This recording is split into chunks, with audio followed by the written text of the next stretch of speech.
friends, welcome to my YouTube channel RJK Tutorials. So today I'm going to cover a topic pertaining to tabulation. So one of the important topic that is studied in the statistics is tabulation.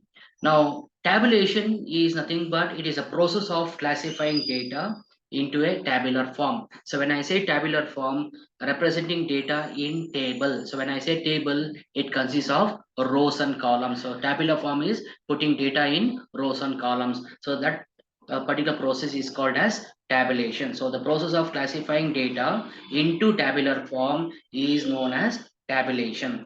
So a table is systematic arrangement of statistical data in rows and columns. Rows are nothing but the horizontal arrangements, whereas columns are vertical arrangements.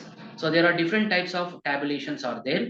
First one is simple tabulation or one-way tabulation. The second one is a double tabulation or two-way tabulation. The third one is complex tabulation.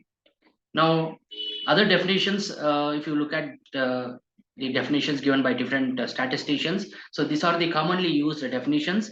So, according to Professor L.R. Connor, a table involves orderly and systematic presentation of numerical data in form designated to elucidate the problem under consideration. That is, putting the data in a systematic manner, representing data in tables in a systematic manner is actually called as tabulation. So, according to Professor M. Blair, table in its broadest sense is an orderly arrangement of data in rows and columns.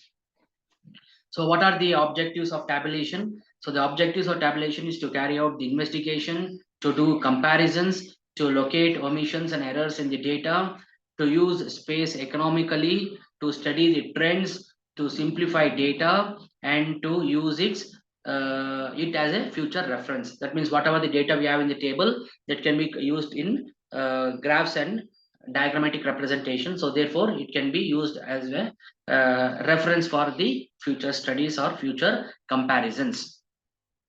So what are the importance of tabulation? So under tabulation, data is divided into various parts, and for each part there are totals and subtotals. So therefore, relationship between different parts can be easily known. So this is one importance.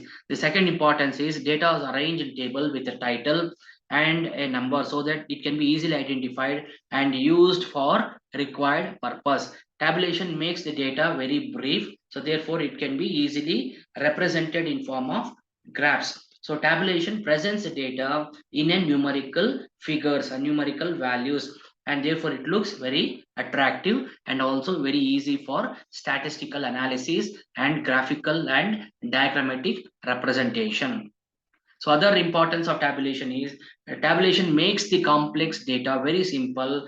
As a result, it becomes very easy to understand the data even by a layman. So this form of representation of data is useful in finding the mistakes. Say for example, if subtotals are not matching with the grand total, then we can find out where exactly the mistakes happened in the data pertaining to the subtotals. So in that way, we can find out the mistakes. Tabulation is useful in condensing the collected data. That means if you have a huge amount of data, you can condense that in form of tables. So tabulation makes easy to analyze the data from the tables. As I told earlier, it can be analyzed by using statistical tools. Tabulation is very cheap mode to present the data, and it saves the time as well as the space. Tabulation is a device to summarize the large scattered data, so the maximum information can be collected from these tables. So what are the characteristics of good table? So there are different characteristics of good table. So there is no any hard and fast rules for defining what is a good table. So these are the general rules that are normally followed, based on which we going to say the table constructed is a good table. So what is that one? The table should suit the size of the paper, and therefore the width of the columns and rows should be well decided in advance. That means the size of the paper matters a lot, and keeping the size of the paper, you have to design the table. So number of columns and rows should be neither too large or too small. So if it is too large or too small, it may not look beautiful. As far as the possible figures are considered, should be approximated before tabulation. This would reduce the unnecessary details. That means if you have a decimal point which is fraction to 3 decimal places or 4 decimal places, it is better to round off and present in a whole numbers or integers so that it becomes very easy for further calculation. So the items should be arranged either in alphabetical, chronological, or geographical order according to the size. The subtotal and the total of items of the table must be written. So as far as possible, you have to write the subtotal as well as the overall total or the grand total. The percentages are given in the table if necessary. If necessary, it is possible to convert the numbers in percentages. So better you can convert into percentages, especially in cases of problems pertaining to mean, median, mode. Say class intervals or sometimes the frequencies can be converted into percentages. So once you convert into percentage, so calculation adjustment of the numbers becomes very easy. Ditto marks should not be used in the table because sometimes it can create confusion. And table should be very simple and very attractive, and table should be logically well balanced in length and breadth, and a comparable column should be placed side by side. Light, heavy, thick, or double rulings must be used to distinguish sub columns, main columns, and the totals. For large data, more than one table can be used. Suppose if you have a more data, instead of representing all the complex data in one table, you can create sub tables which can be refer to the main table. So by referring the main table, you can collect the data and you can put it separately in sub tables. So that is how the data can be divided in multiple tables. So any table will have this particular parts. So what are the parts of ideal table? It includes title, row designations, date, column headings or captions, body of the table, footnotes, source, and table numbers. Now, if you look at this particular example, this is what the ideal table is. So here you have all the information here: the source, row heading, footnote, the body of the table, head note, column headings, title of the table, and the table number. So coming to the different kinds of table or categories of table, broadly it is classified into three categories. So classification according to purpose, according to originality, according to construction. So according to purpose, it can be general purpose or special purpose table. According to originality, it can be original table or derived table. According to construction, it can be simple or one way or complex table. So complex table can be further divided into double or two-way table, triple table or treble table, and manifold table. So it depends upon the number of factors or variables that you can take in the table. Now, according to purpose, we have a general purpose table. These tables are the table which gives the data in a general way. That means the commonly used tables are called as the general table. So it does not serve any specific purpose or any specific problem under consideration. So whereas special purpose tables are constructed in a for specific purposes or specific thing kept in your mind. Now, for example, I want to tabulate the data pertaining to past students in a class. So this is going to help me to identify the who are the active students who are going to get good marks, or the students who are actually attending the classes and who are able to achieve better results. So if I want to collect this particular data, then I have to extract this data from the main table and put under a special table. So this table I can use for giving special coaching for students for placement or for higher education or for other seminars or workshops, anything. So if I want to categorize the students who are academically very sound and academically not sound, so in such cases, I may have to extract the data of the students from the main table and designate that as a special purpose table.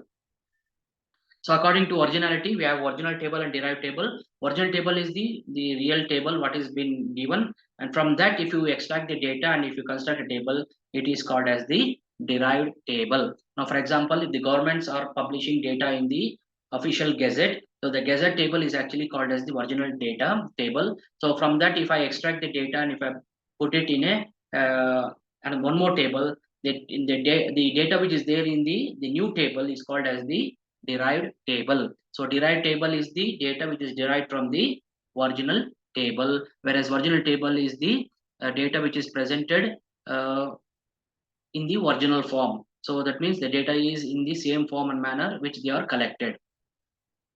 So according to construction, so the tables can be simple table or complex table. So complex table can be two-way, three-way, or manifold. So what is a simple table? So simple table is one, which is also known as one-way table. Here data are represented based only on one characteristic feature.